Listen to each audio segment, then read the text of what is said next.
This podcast may contain adult themes and triggering topics. Please be kind to yourself if you get triggered by what we discuss. Also, this isn't a substitute for therapy or counseling. Please listen to the appendix at the end for some of our recommendations for resources that will help you find a qualified mental health care provider. Now, we take you to a time in the near future where emotional abuse has been appropriately deemed a crime, and the survivors find a home to reclaim their lives and freedom. This is Haven, and these are the stories of the Reclaimers. Persy, look at this. This is the section the intake team sent over. They're concerned about the advocate's response when confronted with Persy. I'm sorry, Sonia. I'm having trouble concentrating.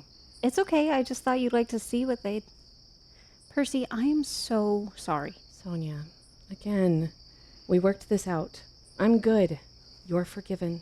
Please, we have to let it go. We wouldn't be here if it weren't for me. We wouldn't be here if it weren't for Mycroft.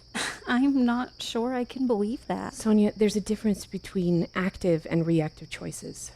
You're a former advocate. Tell me about reactive bystanders. Abusers don't care about who they involve in their abuse. Daniels objectified me, made me into a reactive bystander in whatever this is. You're responsible for your actions. Rose was in trouble. You did the best you could. Then you resigned because you recognized that you made a mistake. Your responsibility ends there. Any guilt beyond that just feeds Mycroft's plan. When's your session with Jeanette? Tomorrow, but Persy... Oh no, still? He's angry. Pheeny's not angry at you. I just don't know what to say to him to fix it. He's forgiven you too. Please, don't let that get in the way of moving forward with Jeanette. You deserve healing, Sonia. Persy, sorry to interrupt. No problem. Hi, I'm Sonia. Sonia, this is Westlee Lynn, Senator Alcorn's personal attorney. She's lending her to us. Happy to meet you. Sonia Jarrett? Yeah, I'm that Sonia. Right, you're the first survivor Pheeny was telling me about. Yes. Would you excuse me for just a minute? Of course. Persy, Alcorn wanted you to review this list of names. They're all the advocates you and Pheeny have had to terminate.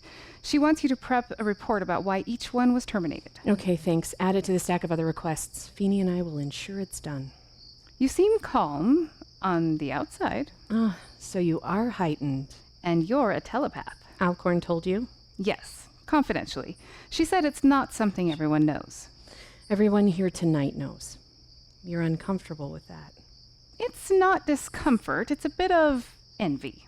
It'd be so efficient to just be able to communicate telepathically. I can see the appeal, but there's a level of unease when people discover I can read them. I can't imagine the distress I would cause if I just spoke in their head. Verbalizing makes everyone more comfortable. But how much can you read? I never cross the line of consent. Aren't there people you're just dying to read, though? Like Alcorn. She's so fun. Who wouldn't want to read her? I never heard her described quite like that. Well, Persy, we're gonna find it. Before the inquiry, whatever it is Mycroft's got, I hate that I'm questioning everything. Every moment, every tool, every interaction, every assigning. What could Ben have gotten hold of? What could it be? What could what be? Addie. Dion finally down?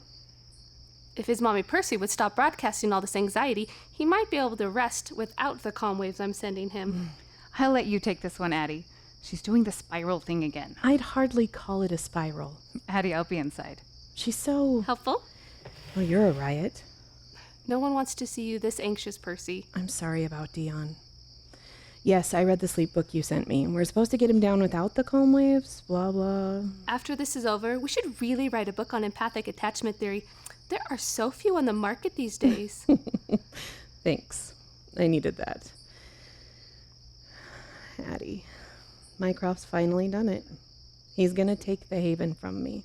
Oh, honey, I'm so sorry. And then especially after all the victories that brought us here. Purse? I'm getting that vengeance thing again. You need me to get the swords or what? I don't know. The anger flares, and then I just feel this massive, twisted frustration. It's rage, and then defeat. Hopeless, like it's never going to get better. And then this determination. Can't let the Haven go. Not like this. Not when there's so many people depending on it. Depending on Pheeny. Addie. What's Pheeny gonna do if the Haven goes away? He'll blame himself for that too. He's the one that had to report Sonia. You have no idea the hell he's put himself through over everything. The hell Daniel's put him through. We're clear on that, right? Don't you dare blame yourself for Daniel's actions. You don't get to take this on either. Not this one. What about the hell you've put yourself through? You can't tell Pheeny about that. I have to keep that from him. If he heard that, promise me you won't say anything. Never. Pers, I need to ask you about something. It's not going to be easy, but I need to know if it's... You're scaring me with that block. And all that fear, just out with it. What's Operation Tiger? Wait. Addie. Atreya. How do you know about that? You were thought broadcasting in your sleep. Woke me up. Oh my god. Addie. We can't. I have to. I don't even know, but then I'm not sure because anyone would really... Persephone, slow down. My beautiful, spectacular, freak-level vault of lockdown emotional control. If you're going to keep anything from that horrible man, you need to calm down. Unconscionable, remember? Unconscionable. It's okay to feel what you're feeling. Focus on now. We're here now. You are here with me now. Thank you. I just need assurance. If you heard that, it means... I'm your wife, Pers. Gonna hear the private stuff. Part of the block we built together. And I like knowing something you can't take back. You've always been a little... Know-it-all. Stole my punchline. And to think, people used to dream about being married to a mind reader. Makes it so we don't have to spend a lot of time fighting? Yes, and we should get back to that because you're deflecting. Just using the tools my advocate gives me. I'm not letting this go. What is Operation Tiger? There was this unbelievable amount of pain and fear surrounding it. It woke Dion. It was that intense. I'm sorry. Truly. I'm sorry about Dion especially. I would love to explain more, but I just... Can't? Addie, it's not to keep you out. It's safety. Persy? Hey, Sonia. Hi, Addie. Listen, Westlee wanted to know if you could join us back inside. She's got some info she wants to give to all of us. This isn't done, Persy. Dion just woke again. I'm gonna go check in on him. So it's important to remember that though you can assert your right not to answer a question, it might be seen as deceptive. What if Daniels tries to lead one of them to a trap? We have to plan on that. He is absolutely going to do that. He's out for blood. Haven's blood. Percy's blood. I'm going to be fine. I've done dozens of these things. Not with him. Not like this. Not where you are the subject of the investigation. What if he asks a question about what I did? He's going to. You need to be practicing so you're ready for him to ask every single question you're terrified he's going to ask. I got that fear, Sonia. It's okay to be emotional about it. Yes, it is. Here, anyway. And when we're in that hearing room, when he's got the floor, you're going to need to go Grey Rock. What's Grey Rock? Good question, Ashley. Truman, you want to take this one? Yeah, Grey Rock means not giving any emotion whatsoever. It's a bland, emotionless response that addresses only the facts. It's the shortest possible answer. The abuser is expecting you to respond with overwhelming emotion, but you don't. It's a way of taking your power back, taking control. Daniels is trying to get you to be as emotional as possible, not just to sway public opinion, but also to make you lose control. Got it. We can't be strategic if we're emotional. Yes, thank you, Ashley. Persy, this is especially important for you. He's going to be looking for ways to get you riled before you can even take the stand. For example, if you make Sonia break, that's going to affect you. I won't break.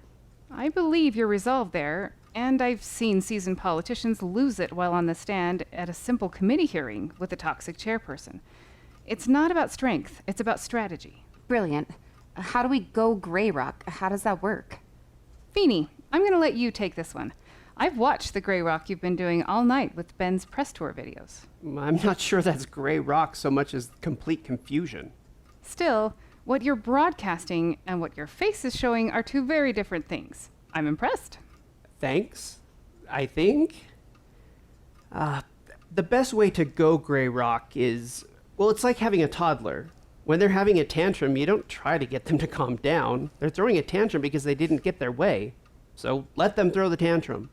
Let them have the big, huge breakdown and remember that they're incapable of handling big emotions. It helps to center on a mantra that reminds you about your own needs or what's in your control. Great idea, Pheeny. Sonia, give us a good mantra. I control me. I am responsible for my actions alone. Now break that down into a single word. That's a lot to remember when you're answering questions on the stand. Mine. Good.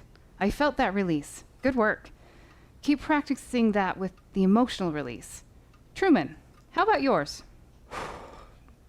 It doesn't matter what he does. I'm allowed to have safety. And the one word? Allowed. Perfect. Ashley, how about you? I'm smarter than he. What? Was that a bad one? That is by far my favorite mantra ever. I love you for your confidence, Dr. Soleil. It's not confidence, Dr. Soleil. It's fact. I also love you for being smarter than he. You're adorable. You're both adorable. What's the one word, Ashley? Smarter. Wonderful. Pheeny, you're not subpoenaed, but how you react internally is going to get to Persy with how close you two are. Never. I get that you think you'll be able to... No, that's the one word. Ooh, good one. I want to hear the whole mantra. We are going to expose him for the abuser he is, so he can never hurt any of us, ever again. Ever. That's a lot of power you're both feeling, and though we're going to need that at other times, while people are on the stand, we're going to need calm, collected. Got it. Then I'm going with, you didn't choose what he did, and you can choose how to respond now. One word, choose. Good, solid. Persy? Hell. Wow, that was... I've never felt an entire room just calm itself so fast. Do I even want to know what the whole mantra is? Probably not. Persy, when you're done with prep, would you teach me how to do that? It'd help with some group session, and I'm going to be leading this semester. I'd be happy to teach you the mechanics right now if you'd like. Westlee, we good? Yeah, Alcorn said she'd be here in a minute anyway. Pheeny, I need you outside for a minute. Are you okay? Yeah, but you're not. I'm fine. Fine, like, my best friend is about to face this horrific abuser in front of the media and the world? Or fine, like I might lose my life's work because of my former protege? Or fine, like I might still be angry with that former protege? Or fine, like I can't even muster a calm wave for a practice exercise? Like that kind of fine? Who advocates for the advocate, huh? In the absence of Persy, I'm the best you've got. You're better than the best. And Percy's right in there. Can't support you like you need right now. Besides, there's an undercurrent of something, and I don't need heightened receptors to tell me that. All right. I blame myself. Sonia's actions aren't your fault. She made a choice. No, not that. I talked Persy into taking that first class from Daniels. I'm the reason they ever met to begin with. I thought he was so talented. My Phoenix, you know you're not to blame. Would you blame one of your survivors for introducing Ben to other people at the Haven? Of course not. Are you using advocate best practices on me? I've been spending a lot of my spare time with Addie lately, and she's brushing up on all of her training. She wants to be ready if you need someone to help out. Yeah, but... But nothing. If you wouldn't do it to others, it's totally not cool to do it to yourself. Isn't that the point? Oh, okay. I give. You're right. So, brilliant advocate. What tool would you suggest for someone who blames themselves for something they aren't responsible for? I'd have them pick the tool. So what tool would you like to use? Fantasy. And how will you use it? I'll imagine my favorite character telling me that I did the best I could. You can add your wife to that, too. You did the best you could. You are better than 1,000 fantasies. And you're... What did they call you in that vid chat on the news the other night? Pheeny so dreamy. Yeah. You totally liked that. I'm going to call you that from now on. Call him what? Pheeny so dreamy. It's an official search term already. I believe it. He's got a lot of fans out there after that press conference last month. See? Well, I'm starving. I'm going to get some avocado toast. Love you, Ash. Love you too, Mr. Dreamy. She is ridiculous. She made you smile. No one can do that right now. I came out here to tell you that I'm okay. You don't need to worry. Until we figure out what exactly Daniels has on you, I do need to worry. Okay, then I hereby, as your advocate and old friend, give you permission to worry about that, and that alone. Funny. Everyone's a comedian. Alcorn's got a list of things her team wants us to look for. And both the intake and the trial teams have volunteered extra hours to review recordings and case files. Whatever it has been found, we've got enough people on it. By the way, Ashley's right. It wasn't your fault. Emotional abusers, especially narcissistic psychopaths like Mycroft, are deceptive. He has a dozen or so tools to deceive anyone at every turn. No way you could have known he'd do all this. We both know the drill. I feel out of control, so I blame myself to feel in control. It's a pretty clever way to handle an abusive situation. Just not the most healing. Yeah. Oh, there's Alcorn. Westlee, my team says things are buzzing along. Thank you. And we've got a problem. What is it? Ben. He's on this giant press tour, and he's killing our funding campaign because he's the only one talking to the press. We need an ally for our campaign, a sparring partner for him. But who? Anyone on your team, Westlee? No, and that wouldn't work. You need a storyteller more than you need a strategist. What about Truman? He's subpoenaed. Any of the other reform committee members we could ask? They'll all be part of the questioning. Optics are terrible. What are the optics you want? Someone who has personal experience with the Haven. Preferably someone who knows how to push back on Ben without being labeled as a bully. It'd be great if we could find someone that can have a good rapport with any of the anchors. Julia! She's got, what, 3 million followers? 4. Perfect. Persy, will you reach out? I'll do that right now. Be right back. How is she? She was joking with me a minute ago. Her block is locked and solid. She's got this. And you? I'm meeting with my new advo tomorrow. I'll be fine. Good. We can't afford any risks right now. I'll prove it to you, I promise. Don't prove it to me. I'm not the one who'll need it if the Haven is closed. Understood. Now then, Westlee, you had some questions that you wanted to show me?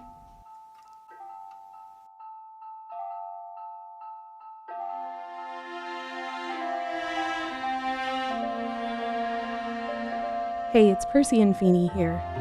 What you've just heard is a work of fiction, but we know that many listeners are living in a world of pain that isn't fictional at all. At the end of every episode, we're going to include an appendix of sorts, some things we hope will serve those who live with a reality of fear and pain every day. First, we want to let you know about our website, www.empowering.tools, where we keep an ongoing list of books, websites, hotlines, and many other resources for victims and survivors of toxic relationships. Second, we love to hear from you. If you'd like to share your story with us or let us know how the episode impacted you, we'd love for you to reach out. These are deeply emotional things, and we want to give you a chance to share. We're a small team, so an in-depth response isn't always possible, but we do read every message we receive. Third, if you're in crisis or you need to find an immediate way out, please call 800-799-7233 for the National Domestic Abuse Hotline. If your abuser is a parent or a non-romantic relationship, there are other resources we've listed on the website that are just for you. A reminder, emotional violence is still violence. You don't need to have bruises on your body to deserve help, and it's okay to feel what you're feeling when you call. Fourth, be safe. For some, getting out will take planning and time. If you know you need help, do what you need in order to safely get away. Lastly, we know how difficult it can be to believe there's hope on the other side of a toxic relationship. Many on our team know the devastatingly difficult steps it takes to get away from an abusive predator. But there is hope. You don't have to do it alone. If you don't have supportive family or friends, you can still find support at the hotlines we mentioned earlier or at a local hospital or shelter. Thousands of survivors have made it out. Getting out and reclaiming your freedom can be part of your story. We believe in you. We believe in your future. and we believe in your right to that freedom.